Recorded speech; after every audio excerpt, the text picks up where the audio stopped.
40 years of campus, hobby clubs, student mentoring, eco-friendly campus. KL, deemed to be university.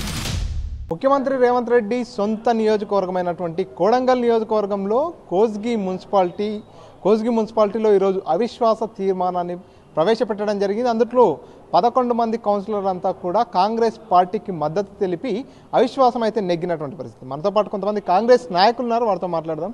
చెప్పండి అన్న, ఈరోజు అవిశ్వాస తీర్మానాన్ని ప్రవేశపెట్టడానికి గల కారణం ఏంటి?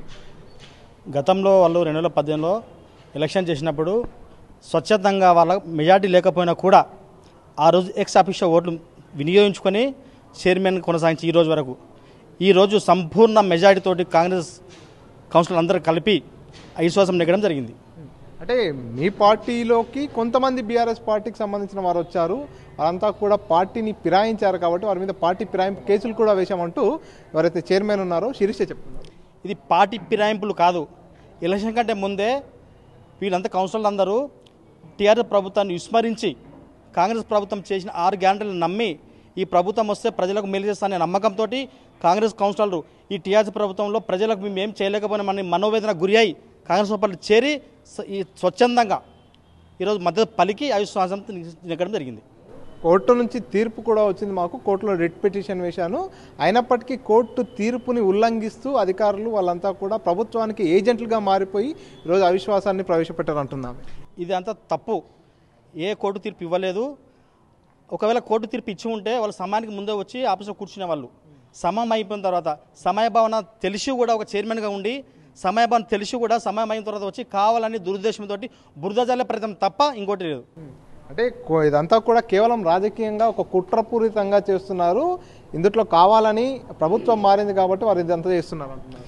ప్రభుత్వం మారినందుకు కాదండి. ఈ కాన్ఫరెన్స్లో 2009 నుంచి ప్రాతినిధ్యం వహిస్తున్న రేవంత్ రెడ్డి గారు అభివృద్ధిని చూసి కోస్గి మున్సిపాలిటీలో ఇక్కడ నుంచి టీఆర్ఎస్ ప్రభుత్వం కానీ ఎటువంటి ప్రభుత్వాలు ఇక ఉండవండి. స్వచ్ఛందంగా 2009 నుంచి గతంలో సార్ ఎమ్మెల్యే గెలిచినప్పుడే ఈ తెలంగాణలో ఈ మామినార్ జిల్లాలో 2 పాలనీ కాలేజీ ఉన్నది, ఒకటి మహబూబ్నగర్, ఒకటి వనపర్తి. దాని తర్వాత ఇంజనీరింగ్ కాలేజ్ తెచ్చిన పాలనీ కాలేజ్ తెచ్చిన ఘనత కూడా రేవంత్ రెడ్డి. ఆ రేవంత్ రెడ్డి 2009 ఏం అభివృద్ధి చేసినారో ఇక్కడ ప్రజలు విశ్వసించి నమ్మిండ్రు ఆయన. ఆ నమ్మకంతో ఇంతవరకు గెలిపించారు. కాకపోతే 2018లో ఈ ప్రజలు ఇక్కడ అందరూ ఈ కాంగ్రెస్ ప్రభుత్వాన్ని ఈ టీఆర్ఎస్ ఎమ్మెల్యేలు ఎమ్మెల్సీలు మినిస్టర్లు సీఎంలు వచ్చి అప్పట్లో వాళ్ళు ఇష్టం ఉన్నట్ల ప్రభుత్వాన్ని వినియోగించుకొని అప్పట్లో మా సార్ రేవంత్ రెడ్డి గారిని ఎన్ని విధాలుగా కుట్రలు చేసి ఓడించారు. కానీ ప్రజలు ఈరోజు వాడిని అంతకుముందున్న రేవంత్ రెడ్డిని చూసిండ్రు. 2018లో వచ్చిన ఎమ్మెల్యే ప్రభుత్వాన్ని చూసిన తర్వాత ఆ ప్రభుత్వాన్ని కర్ర వాల్చి వాత పెట్టినా కూడా వాళ్ళకి సిగ్గు రావట్లేదు ఈరోజు వరకు. సో మొత్తం కోస్గి మున్సిపాలిటీలో ఎంతమంది కౌన్సిలర్లు ఉన్నారు? 16 మంది కౌన్సిలర్లు. అందులో మీకు ఎంతమంది మద్దతు? 11 మందికి మద్దతు మాకు.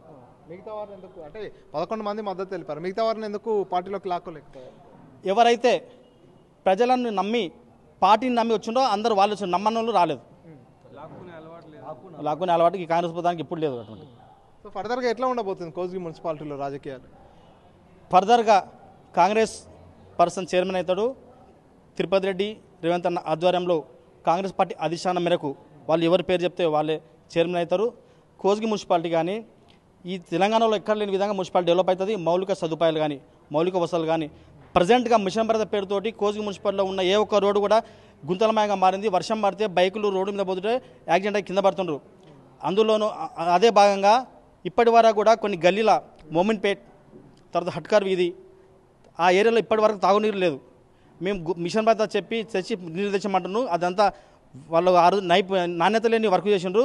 మేము అన్నీ సమీక్షించి ఈ కోస్గి మున్సిపాలిటీలో తాగునీరు, త్రాగునీరు, తర్వాత వీధి లైట్లు, మురికివాడలు, రోడ్లు, మురికి కాలువలు చేసి కోస్గి మున్సిపాలిటీని శుభ్రంగా చేసి మున్సిపాలిటీలో ఏ విధంగా ఎక్కడ లేకుండా ఈ తిరుపతి రెడ్డి రేవంత్ అన్న ఆధ్వర్యంలో తీర్చిదిద్దుతాం. సో మొత్తానికి అవిశ్వాసం అయితే నెగ్గారు. కొత్త చైర్మన్ ఎంపిక ప్రక్రియ ఎప్పుడు ఉండబోతుంది? ఈ ప్రక్రియ ప్రభుత్వ లాంఛనమే. ఎప్పుడు ఉండబోతుంది ఇది చెప్పలేం. ఎప్పుడు డేట్ ఇస్తారో వాళ్ళది. అంటే ఇదంతా గతంలో చాలామంది కాంగ్రెస్ నాయకులు అంతా చెప్పుకుంటూ వస్తున్నారు, మా ప్రభుత్వం రాగానే రిటర్న్ గిఫ్ట్ ఇస్తామనేటువంటి స్టేట్మెంట్. రిటర్న్ గిఫ్ట్ అనుకోవచ్చా దీన్ని? రిటర్న్ గిఫ్ట్ రేవంత్ రెడ్డి ఇచ్చిండు, కేసీఆర్కు మేమేందండి ఇచ్చేది. రైట్.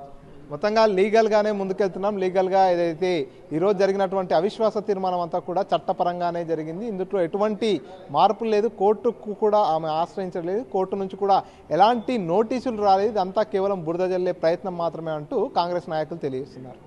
మణికంఠ, ఆర్టీవీ, కోస్గి నుంచి. మరిన్ని వీడియోస్ కోసం ఛానల్ ని సబ్స్క్రైబ్ చేయండి. లేటెస్ట్ అప్డేట్స్ కోసం వాట్సాప్ ఛానల్ ని ఫాలో చేయండి. అండ్ లింక్ డిస్క్రిప్షన్ లో ఉంది.